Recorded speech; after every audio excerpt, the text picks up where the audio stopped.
ખબર છે, અમુક શબ્દોમાં જાણે જાદુ હોય છે. હા, ખરેખર એવા શબ્દો જે બે અલગ અલગ વાતોને લઈને એને એવી રીતે જોડે છે કે એમાંથી એક નવી અને એકદમ મજબૂત વાત બને. તો આજે આપણે એવા જ એક જાદુઈ શબ્દ પરથી પડદો ઉઠાવવાના છીએ. ચાલો, આ જાદુ છે શું એ સમજીએ. અહીં જુઓ, આપણી પાસે એક સાવ સાદી વાત છે. આકાશમાં વાદળો હતા, બરાબર ને? એકદમ સિમ્પલ. ચાલો, આ વાતને યાદ રાખીએ. અને હવે આ રહી બીજી વાત, વરસાદ પડ્યો. આ બંને વાતોમાં કંઈક કનેક્શન તો લાગે જ છે, ખરું ને? પણ એ કનેક્શન છે શું? તો સવાલ એ જ છે કે એવો તે કયો શબ્દ છે જે આકાશમાં વાદળો હવા અને વરસાદ પડવાની ઘટનાને જોડી શકે? જરા વિચારો તો. અને જવાબ છે ધેરફોર. જી હા, આ જ છે આપણો આજનો જાદુઈ શબ્દ, ધેરફોર. આ એક શબ્દ જ આખી વાતને જોડી દે છે.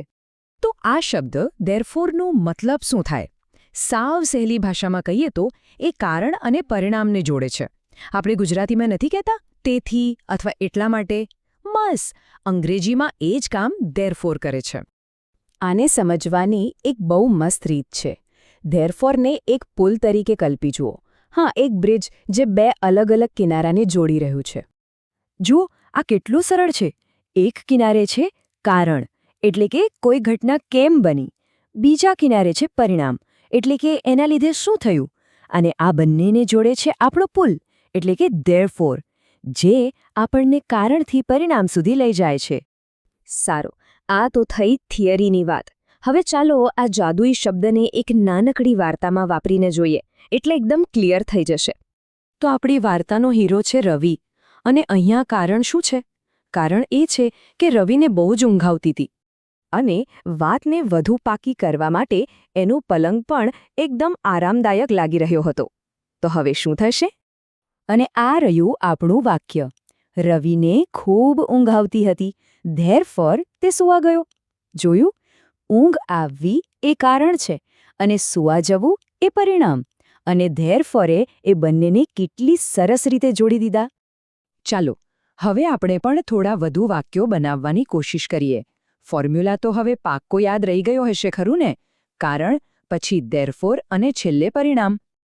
અહીં જુઓ, બે અલગ અલગ તુચ્ચક વાક્યો બોલવાને બદલે આપણે ધેરફોરનો ઉપયોગ કરીને એક વધુ દમદાર વાક્ય બનાવી શકીએ.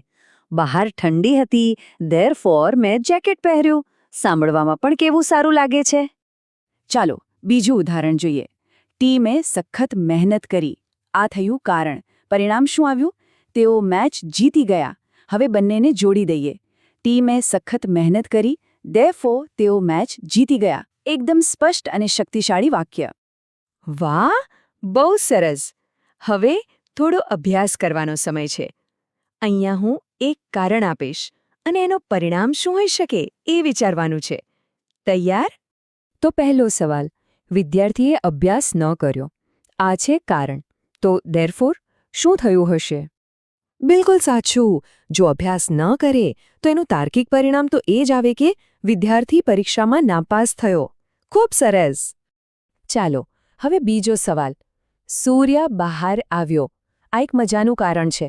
તો ધેરફોર આગળ શું થયું હશે? વિચારો તો. એકદમ બરાબર. સૂર્ય બહાર આવ્યો, ધેરફોર બાળકો રમવા માટે બહાર ગયા. આ એકદમ બંધ બેસતું પરિણામ છે. વાહ, આ તો બહુ સરસ રીતે સમજાઈ રહ્યું છે. ધેરફોરનો ઉપયોગ કરવો એ ખરેખર એક સુપર પાવર જેવું છે. એ અંગ્રેજીને વધુ સારું અને મજબૂત બનાવે છે. ચાલો, આપણે જે શીખ્યા એને ફટાફટ રિવાઇઝ કરી લઈએ. બસ, આ 3 મુખ્ય વાતો મગજમાં ફિટ કરી લેવાની છે. પહેલું, ધેરફોર એક જાદુઈ કનેક્ટિંગ શબ્દ છે. બીજું, એ કારણ અને પરિણામ વચ્ચે પુલનું કામ કરે છે. અને ત્રીજું, એનાથી વાક્યો વધુ સ્પષ્ટ અને દમદાર બને છે. અને હવે અંતમાં એક નાનકડો વિચાર. આજના દિવસમાં કરેલા કોઈપણ એક કામ વિશે વિચારીએ. એ થયું આપણું કારણ. તો ધેરફોર એનું પરિણામ શું આવ્યું?